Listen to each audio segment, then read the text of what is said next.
Hi whole. നമുക്കെല്ലാവർക്കും കപ്പ പുഴുക്ക് ഭയങ്കര ഇഷ്ടമല്ലേ? അപ്പോൾ അത് നല്ല ഒരു മുളക് കറിയും കൂടി ഉണ്ടെങ്കിൽ നല്ല ടേസ്റ്റ് ആയിരിക്കുമല്ലോ ഉണ്ടാക്കി കഴിക്കാൻ. അപ്പോൾ അതെങ്ങനെയാണ് ഉണ്ടാക്കുന്നത് നമുക്കൊന്ന് നോക്കിയാലോ? ഇതിനെ ഞാനൊരു കുക്കറിലേക്ക് ഒരു 1/2 കിലോ കപ്പ നല്ലോണം കഴുകി വൃത്തിയാക്കി ചെറിയ പീസാക്കിയിട്ട് കട്ട് ചെയ്തിട്ട് ഇട്ട് കൊടുത്തിട്ടുണ്ട്. ഇനി ഇതിലേക്ക് പൊടികൾ ചേർത്ത് കൊടുക്കാം. ഒരു 1/4 ടീസ്പൂൺ മഞ്ഞൾപ്പൊടി, അതേപോലെ ഒരു 1/4 ടീസ്പൂൺ മുളകിൻ്റെ പൊടി, പിന്നെ ആവശ്യത്തിന് ഉപ്പും, പിന്നെ ഇതൊന്ന് വേവാനുള്ള കുറച്ച് വെള്ളം കൂടി ചേർത്ത് കൊടുക്കും. ഇനി നമുക്കിതൊന്ന് അടച്ച് വെച്ച് ഒരു 2 വിസിൽ വന്നാൽ ഇതൊന്ന് വേവിച്ചെടുക്കും.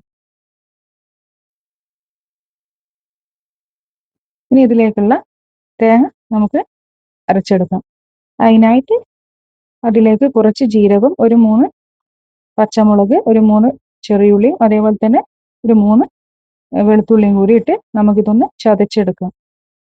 അപ്പോഴേക്കും കപ്പ വെന്ത് വന്നിട്ട് ഇത് നമുക്കൊന്ന് ഉടച്ചെടുക്കാം. അപ്പോൾ നല്ലോണം ഉടച്ചെടുത്തിട്ടുണ്ട്. ഇനി ഇതിലേക്ക് നമ്മൾ തേങ്ങ ഇട്ട് കൊടുക്കാം. ഇനി ഇതെല്ലാം കൂടി ഒന്ന് മിക്സ് ചെയ്തെടുക്കും. ഇനി ഇതിലേക്ക് കുറച്ച് വെള്ളവും കൂടി ചേർത്ത് കൊടുത്തിട്ട് ഒന്ന് ലൂസാക്കി എടുക്കുക. ഇനി ഒന്നുകൂടി ഒന്ന് മിക്സ് ആക്കി എടുക്കുക. അപ്പോൾ കുറച്ച് ഉപ്പ് കുറവുണ്ട്, അപ്പം ഞാൻ കുറച്ച് ഉപ്പും കൂടി ഇതിലേക്ക് ചേർത്ത് കൊടുക്കുന്നുണ്ട്. ഒന്ന് ഇളക്കി കൊടുത്താൽ മതി. ഇനി ഇതിലേക്ക് കുറച്ച് കറിവേപ്പിലയും കൂടി ചേർത്ത് കൊടുക്കാം. അപ്പോൾ ഇതേപോലെ തന്നെ നമുക്ക് കപ്പ കഴിക്കാൻ പറ്റും.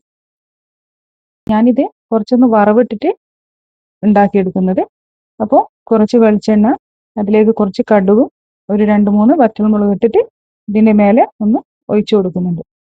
എന്നിട്ട് ഒന്ന് അടച്ച് വെച്ചിട്ട് ഒരു 5 മിനിറ്റ് കഴിഞ്ഞിട്ട് എടുത്ത് നമുക്കിത് കഴിക്കാം. നല്ല അടിപൊളി ടേസ്റ്റ് ആണ്. അപ്പോൾ ഇതെല്ലാവരും ഒന്ന് ട്രൈ ചെയ്ത് നോക്കണം. ഇതിൻ്റെ മേലെ കുറച്ച് മുളക് കറിയും കൂടി ഒഴിച്ചാൽ നല്ല ടേസ്റ്റ് ഉണ്ടാവും. അപ്പോൾ എല്ലാവരും ഒന്ന് കമൻറ്റ് ചെയ്യണേ. Okay, by.